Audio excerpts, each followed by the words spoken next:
The detailed story of the mystery of the golden city of El Dorado. Opening. A lullaby from the depths of the Amazon beneath the gentle moonlight shining through the tropical canopy.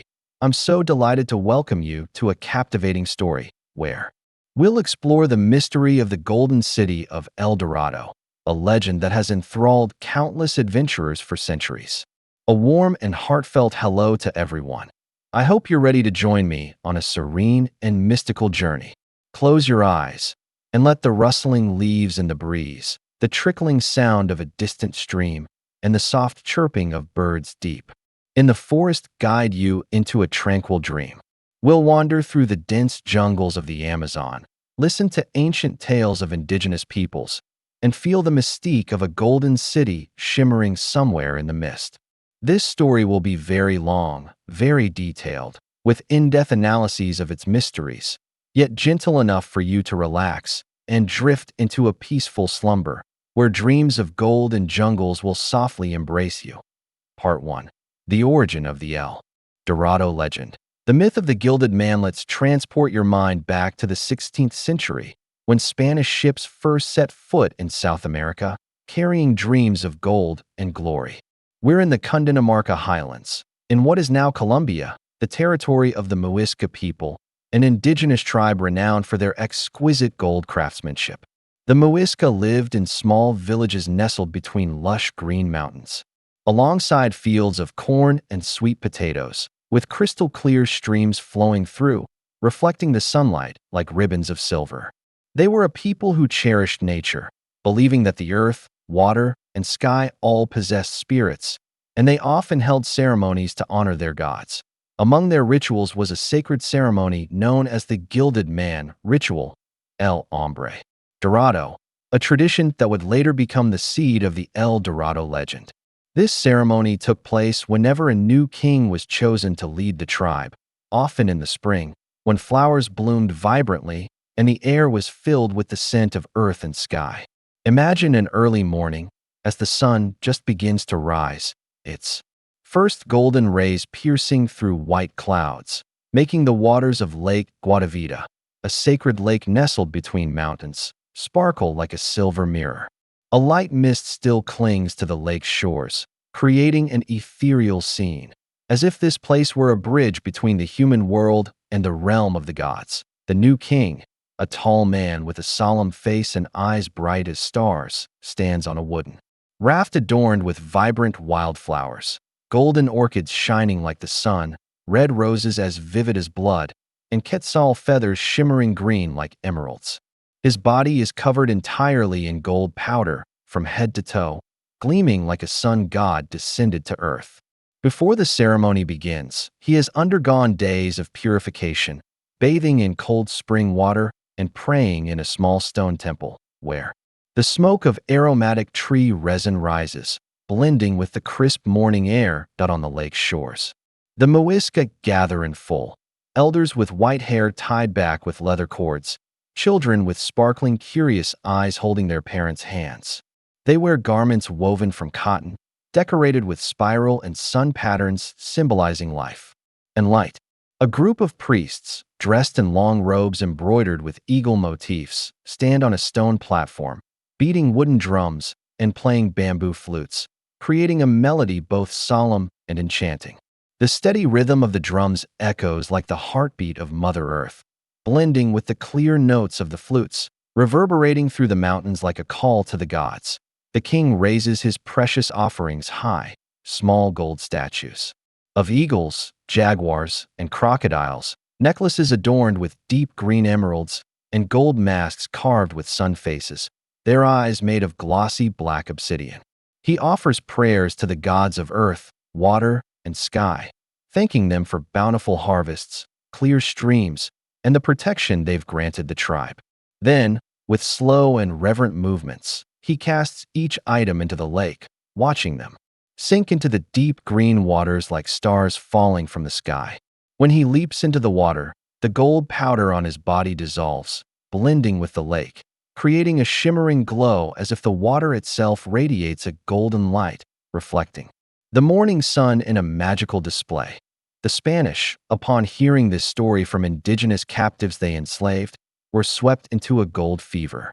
But they misunderstood the spiritual significance of the ritual. Instead of recognizing that El Dorado was a ceremonial act to honor the gods, they believed it was a literal city of gold, a place where gold and silver were piled high like mountains, streets were paved with gems, and palaces gleamed under the sun. The term El Dorado, the gilded man, quickly transformed into a symbol of unimaginable wealth, spreading across Europe and inspiring thousands of adventurers to risk their lives in search of it. But does such a golden city truly exist? Or is it all a misunderstanding magnified by greed? Part 2. The first explorers and the perilous journey into the Amazon jungle in 1541. A Spanish explorer named Francisco de Orellana led a large expedition to find El Dorado. Picture the scene as they depart from a small village near Quito, Ecuador. On an early morning, the first sunlight illuminating the distant Andes Mountains, their snow-capped peaks sparkling like jewels. Orellana, a tall, lean man with a long, brown beard and sharp eyes, always carried a journal, meticulously recording everything he saw. His team consisted of over 200 men, Spanish soldiers in gleaming armor, wielding swords and muskets, indigenous guides with wary faces, and missionaries carrying crosses, hoping to bring Christianity to this new land. They brought over 50 pack horses, laden with supplies, carts filled with dry bread, salted meat, and barrels of wine, along with small boats to navigate the rivers. The journey began with boundless optimism. The soldiers sang Spanish songs, their laughter echoing through the lush green fields along the Napo River. A young soldier named Diego, with golden hair and a radiant smile, said to Orellana, "Sir, I've heard El Dorado has streets paved with gems and gold statues as tall as men. We'll be rich." Orellana smiled, but a flicker of concern crossed his eyes, for he knew the Amazon was not a place to be conquered easily. He wrote in his journal, "My men are filled with hope, but I sense this jungle holds secrets we cannot yet comprehend." As they ventured deeper into the Amazon, everything changed. The narrow paths were covered with roots and vines, making movement arduous. Relentless jungle rain turned the ground into a muddy quagmire, soaking their leather boots and making them heavy with a musty stench. Mosquitoes carrying malaria attacked incessantly, and many men began to suffer from high fevers, shivering through the night with chills. Under the moonlight, imagine the expedition camping by a river, the flickering firelight reflecting on the water, while the sounds of the jungle echoed around them. The roar of a jaguar hunting, the howls of monkeys calling their troop, and the eerie cries of unknown birds in the darkness. After weeks of travel, the expedition began encountering strange phenomena. One night, as the moonlight bathed the jungle, Diego claimed he saw a shimmering light in the distance, as if gold were reflecting from somewhere deep in the forest. "I swear I saw it, like the light of a golden city," Diego exclaimed, his voice trembling with excitement. Orellana ordered the team to paddle toward it, but when they arrived, the light vanished, leaving only darkness and the trickling sound of water. An indigenous guide, Kusi, with a weathered face and hands covered in scars, sat by the fire and spoke to Orellana. "My people believe this jungle is home to spirits," Kusi said in a low voice. "If you seek gold with a greedy heart, you will never return." Orellana listened, but in his heart, the dream of El Dorado still burned brightly. Part 3. The mythical tales and the psychology of the indigenous people during their journey. Orellana and his team often stopped to speak with the indigenous tribes they encountered. One tribe, called the Omagua, lived in palm-thatched homes along the riverbank and shared fantastical stories of a golden city deep in the jungle. The tribe's leader, an elderly man named Yaturi with a weathered face and eyes bright as stars, sat by the fire and recounted that the city, called Manoa, was a place where the sunlight never faded, and the streets were paved with deep green emeralds. "But only those with a pure heart can find it," Yaturi said, his voice deep and warm. "The greedy will be swallowed by the jungle or turned to stone, forever lost among the trees." Yaturi added that Manoa was guarded by the god Supuri, a being who could transform into a jaguar or serpent to punish intruders.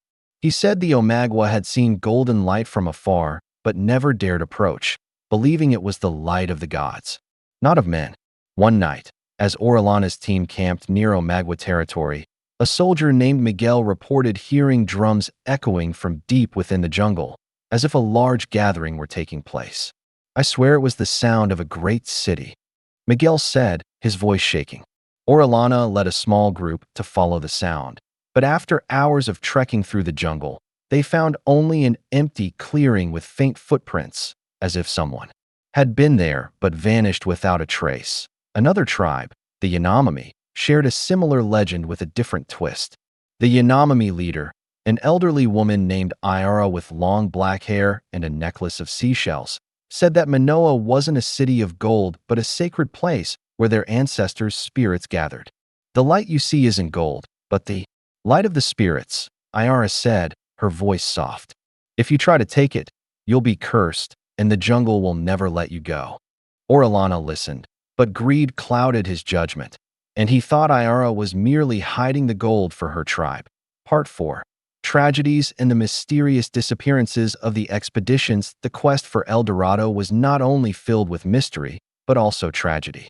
Imagine another expedition, led by Gonzalo Pizarro, the brother of Peru's conqueror Francisco Pizarro, at the same time as Orellana in 1541.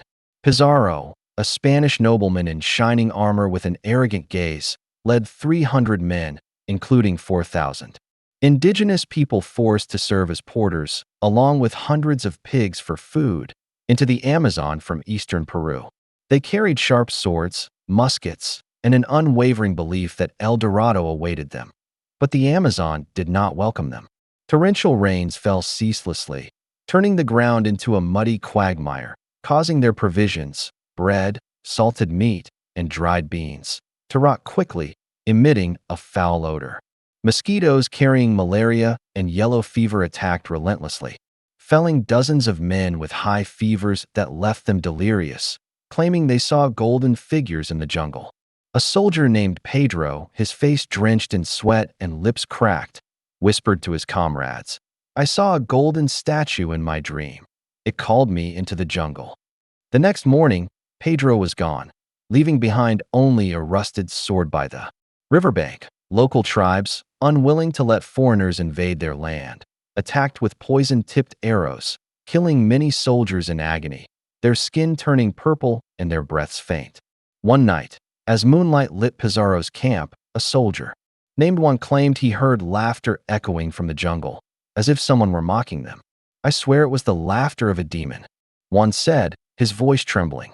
The next morning, 5 soldiers vanished without a trace, leaving empty tents and footprints leading into the jungle, but no sign of return. An indigenous guide forced to accompany them, named Tupa, whispered to Pizarro, "The jungle doesn't want you here. Turn back before we all disappear."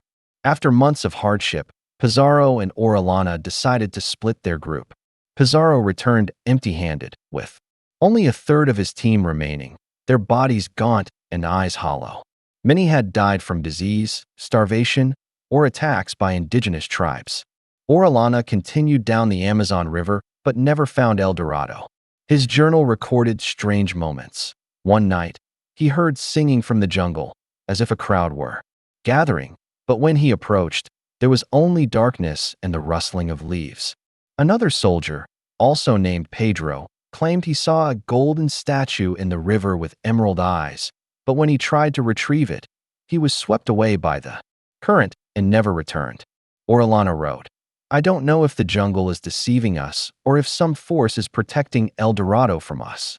Many other expeditions continued the search over the centuries, but most ended in failure. In the 17th century, an English explorer named Walter Raleigh led 2 expeditions to Guyana, believing El Dorado lay there. Raleigh, with a silver beard and determined eyes, had heard tales of a great lake in Guyana where the indigenous people offered gold to their gods. He led 500 men, with small boats and muskets, navigating rivers teeming with crocodiles and flooded forests. One night, as moonlight illuminated Raleigh's camp, a soldier named Henry claimed he saw the silhouette of a woman in a golden dress by the river, but when he approached, she vanished like mist. Raleigh returned to England with tales of gold, but no proof, and was eventually executed for his failure. Some say Raleigh became so obsessed with El Dorado that he lost his sanity, often dreaming of a shimmering golden city that dissolved whenever he drew near. Part 5. In-depth analysis of the El Dorado mystery, myth, or reality. The mystery of El Dorado lies not only in whether it truly existed, but also in how it reflects human greed, imagination, and belief. Let's dive deeper to understand why this legend has endured for centuries and why it continues to intrigue us. Historical and cultural perspective. Was El Dorado a cultural misunderstanding?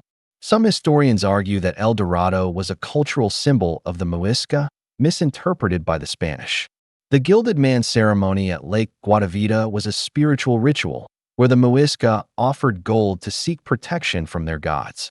In the 19th century, Lake Guatavita was excavated, and hundreds of gold items were found. Small statues of eagles, jaguars, and crocodiles, necklaces adorned with deep green emeralds, and gold masks carved with sun faces, their eyes made of glossy black obsidian. These findings confirm the ceremony's existence, but there's no evidence of a golden city. The Spanish, driven by gold fever and the belief that South America was a land of riches, exaggerated the ritual into a physical city, birthing the El Dorado myth. A deeper analysis reveals that the Muisca weren't the only source of the legend. Other tribes, like the Omagua and Yanomami, had similar tales of gold, but these were often symbolic rather than material. For example, the Omagua described Manoa as a city of light, which might refer to a sun-related ritual, not actual gold. The Spanish, unfamiliar with the languages and cultures, misinterpreted these stories, turning them into a dream of a golden city. A cultural aspect to consider is the differing views on gold. For the Muisca, gold wasn't a symbol of wealth, but a sacred offering to connect with the gods. They didn't hoard gold, but often threw it into lakes or buried it as offerings. For the Spanish, however, gold symbolized power and wealth, so they couldn't grasp the spiritual meaning of the Gilded Man ritual, instead imagining a material city of gold. Psychological perspective. Greed, hallucinations, and the jungles. Influence. Another angle to analyze is the psychological impact of the Amazon jungle on the explorers. The Amazon is a harsh environment, with high humidity, sweltering heat, and thousands of disease-carrying insects. Spanish soldiers like Orellana and Pizarro often contracted malaria and yellow fever, leading to delirium. In this state, they might have experienced hallucinations, shimmering lights, drum beats, or golden figures that they believed were signs of El Dorado. Some scientists suggest the Amazon contains hallucinogenic plants and fungi, like ayahuasca, used by indigenous people in spiritual rituals. If the explorers inadvertently consumed these through eating fruit or drinking contaminated stream water, they might have had powerful hallucinations, further fueling their belief in a golden city. Greed also played a significant role in amplifying the myth. The Spanish came to South America with dreams of riches, and they were eager to believe any tale promising gold. Natural phenomena, like sunlight reflecting on water or animal sounds, might have been misinterpreted as signs of El Dorado. For instance, the shimmering light Diego saw could have been moonlight reflecting on a puddle, but in his hopeful and exhausted mind, it became the glow of a golden city. Similarly, the drums Miguel heard might have been the sound of a large woodpecker or water flowing through limestone caves, but in his feverish and stressed state, he imagined it as the sound of a bustling city. Another psychological factor is confirmation bias. The explorers entered the jungle with a strong belief that El Dorado existed, so they interpreted every unusual phenomenon, lights, sounds, shadows, as evidence supporting their belief. Fatigue, hunger, and disease heightened their susceptibility to hallucinations, making them see things that weren't there. Some psychologists suggest that the Amazon, with its vastness and mystery, might have triggered a primal fear in the human psyche, the fear of the unknown, leading them to imagine supernatural forces guarding El Dorado. Spiritual perspective. The curse of the jungle and indigenous gods.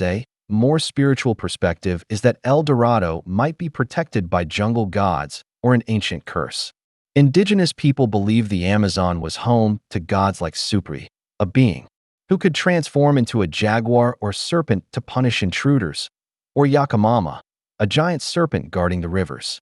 Some explorers reported feeling watched or dreaming of shadowy figures in the mist, as if the jungle were alive and observing them. For example, Juan's story of laughter in the jungle might have been the call of a nocturnal bird, but in his fearful mind, it became demonic laughter. A fascinating theory is that El Dorado might be a curse luring the greedy to their doom.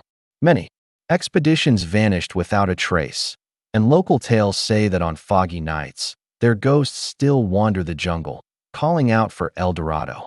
Some modern archaeologists suggest that these strange phenomena, shimmering lights, drumbeats, might be natural, like will-o'-the-wisp, swamp gas that glows in the jungle, or the sound of water flowing through caves. But indigenous people believe these are signs of the gods, and intruders will never find El Dorado, only losing themselves forever. Another spiritual aspect is the legend of invisible guardians of El Dorado. The Omagua said Manoa was protected by ancestral spirits who appeared as shadows or lights to lure intruders deep into the jungle, where they would get lost and die of starvation. Some explorers reported dreaming of a woman in a golden dress with gem-like eyes, leading them into the forest, only to wake up miles away from their team. Were these dreams hallucinations, or was a spiritual force truly guarding El Dorado? Archaeological perspective. Did a golden city ever exist? Archaeological discoveries in the 20th and 21st centuries have shed some light on the mystery. In 1969, an American explorer named John Hemming found a small gold piece near Lake Guatavita, engraved with an eagle, a Muisca symbol. This piece might have been part of the Gilded Man ceremony, but it wasn't enough to prove a golden city existed. In 2001, a team discovered an ancient settlement near Manaus, Brazil, with evidence of gold mining, such as small gold fragments and stone tools used for crafting. However, this settlement showed no signs of a large city, and it wasn't enough to confirm it as El Dorado. In 2010, satellite imagery revealed large structures in the Amazon, with roads and buildings constructed by ancient civilizations like the Kikuro. These cities might have held gold, but they didn't match the Spanish descriptions of El Dorado. Some archaeologists believe that if El Dorado existed, it could be in the border region of Brazil, Peru, and Bolivia, where unexplored jungles remain. In 2020, an international team used ground-penetrating radar to explore near the Madre de Dios River in Peru, uncovering traces of an ancient settlement with pottery and stone tools. Some speculated this might be part of Manoa, but no gold was found. Another theory is that El Dorado might be an ancient city abandoned before the Spanish arrived, such as Manoa, as described by the indigenous people. But the Amazon, with its rapid plant growth, could have completely covered such ruins within decades, making them nearly impossible to find. Archaeologist Dr. Anna Roosevelt, who has studied the Amazon for decades, suggests that ancient Amazonian civilizations may have built large cities, but not like the El Dorado the Spanish envisioned. The indigenous people of the Amazon didn't hoard gold as Europeans thought, she said. They used gold in rituals and then discarded it because for them, gold wasn't a symbol of wealth, but a gift to the gods. Cultural and socio-psychological perspective. El Dorado as a symbol. A deeper analysis shows that El Dorado is not just a story of gold, but a symbol of dreams and greed. For the Spanish, it represented the hope of a wealthy life, a paradise on earth they sought in the New World. For the indigenous people, it might have symbolized a spiritual connection to nature, misunderstood by outsiders.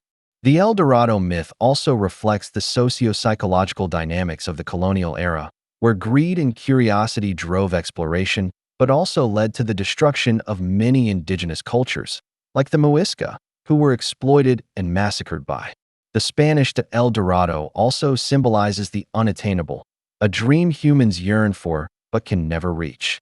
The strange phenomena, shimmering lights, drumbeats, shadows, might be the Amazon's way of telling invaders they don't belong. Some psychological analysts suggest El Dorado represents the shadow in Jungian psychology, the deep part of the psyche we long to explore but also fear confronting. The quest for El Dorado, then, is not just a search for gold but a journey to discover oneself. Another perspective is that El Dorado highlights the cultural clash between Europeans and indigenous peoples.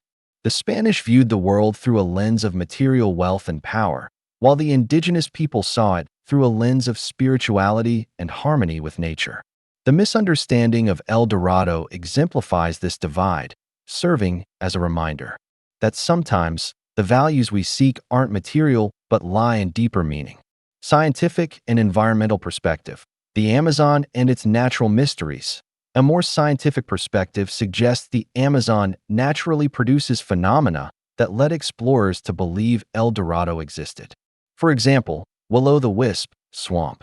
Gas that glows when released from marshy ground might explain the shimmering lights Diego and others saw. The drumbeats Miguel heard could be the sound of a large woodpecker or water flowing through limestone caves, creating a drumming effect. The shadows they saw might be hallucinations from malaria or simply tree shadows in the mist. The Amazon is an incredibly complex ecosystem, with millions of plant and animal species, many undiscovered. Some plants and fungi, like ayahuasca and psilocybin mushrooms, can cause strong hallucinations if ingested. If explorers ate fruit or drank water contaminated with these substances, they might have hallucinated golden lights, shadows, or drumbeats. Some biologists suggest the Amazon might host bioluminescent creatures, like certain insects or fish, which the Spanish could have mistaken for the glow of gold. Another environmental factor is the Amazon's ability to swallow human remnants. The tropical rainforest grows rapidly, with trees and vines capable of covering a settlement entirely within decades. If El Dorado was an ancient city like Manoa, it might have been overgrown by the jungle long ago, making it nearly impossible to find. Some scientists suggest that the disappearance of many expeditions might simply be due to getting lost in the jungle, dying of starvation or disease, with their bodies quickly decomposing in the tropical environment. Philosophical perspective. El Dorado and the quest for meaning. From a philosophical standpoint, El Dorado isn't just a golden city, but a symbol of the quest for meaning in life. For the explorers, it represented a dream of wealth and glory. But the journey to find it led them to discover their own greed, fears, and perseverance. Some philosophers see El Dorado as a utopia, an ideal place humans yearn for but can never attain, because it exists in imagination rather than reality. The search for El Dorado can also be seen as a metaphor for the pursuit of happiness. The Spanish believed gold would bring them joy and power, but they failed to realize that true happiness lies not in material wealth, but in harmony with nature and others. The indigenous people, like the Muisca and Omagua, understood this, living simple lives in balance with the earth, unobsessed with gold. Perhaps El Dorado's message is that we should seek meaning in small things, like the sound of flowing water, the gentle moonlight, and the rustling leaves, rather than chasing unattainable dreams. Part 6. Legacy and the myth that lives on. The El Dorado legend has never faded, even in the 21st century. In 2020, an international archaeological team used ground-penetrating radar to explore near the Madre de Dios River in Peru, uncovering traces of an ancient settlement with pottery and stone tools. Some speculated this might be part of Manoa, but no gold was found. In 2022, a Brazilian explorer named Carlos Silva reported seeing a golden light shimmering in the jungle, but when he approached, it vanished, leaving only a small emerald piece on the ground, possibly a Muisca artifact. Carlos said he felt a cold breeze run through him when he picked it up, as if someone were warning him. Indigenous people in the Amazon still tell El Dorado stories, but for them, it's not a city of gold but a symbol of connection to nature. An elder of the Kikuro tribe, named Takuma, once said, "El Dorado isn't where you find gold, but where you find yourself." Takuma shared that his ancestors had seen golden light in the jungle but never tried to take it, believing it was the light of their ancestors' spirits, not gold. Part 7. Modern Discoveries and Lingering Mysteries. In 2023, a team of scientists from the University of Sao Paulo used drones to capture thermal images over the Amazon near the Brazil-Bolivia border. They discovered traces of an ancient network of roads, with areas resembling plazas and temples, built by an unknown civilization. Some archaeologists believe this could be part of Manoa, but there was no gold or gems, only earthen and wooden structures long overgrown by the jungle. Others argue this was merely the remnant of an agricultural civilization unrelated to El Dorado. That same year, a French explorer named Elodie Martin led a small team into the jungle near the Purus River in Brazil after hearing a local's tale of a place where the light never fades. Elodie, with her blonde hair tied high and determined eyes, documented her journey on camera. One night, as moonlight lit their camp, Elodie reported hearing singing from afar, as if a crowd were gathering. She led her team toward the sound, but found only an empty clearing with faint footprints, as if someone had been there and vanished. Elodie returned to France with a seashell carved with a sun symbol, which she believed was an indigenous artifact, but no further clues to El Dorado. The mysteries of El Dorado remain, like a song that never ends. Some believe it lies somewhere in the Amazon, waiting to be discovered. Others think it's merely a dream, a myth born of human greed and imagination. Either way, El Dorado reminds us that sometimes the greatest treasure isn't gold but the journey and the stories told along the way. Part 8. Folk tales and dreams of El Dorado. Indigenous Amazonians still share El Dorado tales, but for them, it's not a golden city but a symbol of nature's connection. A Kikuro elder, Takuma, said, "El Dorado isn't where you find gold, but where you find yourself." Takuma recounted that his ancestors saw golden light in the jungle but never took it, believing it was their ancestors' spirits, not gold. That a Yanomami legend says El Dorado is a sacred place where ancestral spirits gather to sing songs of the earth and sky. They believe those who try to take gold from this place will be cursed, and the jungle will never release them. A Yanomami woman, Kawa, shared that she once dreamed of a woman in a golden dress with gem-like eyes, leading her into the jungle. In the dream, the woman said, "Don't seek gold, seek the light in your heart." When Kawa awoke, she felt a strange peace and decided never to share the story with outsiders until she met Elodie Martin. Dreams of El Dorado aren't limited to indigenous culture, but also haunt explorers' minds.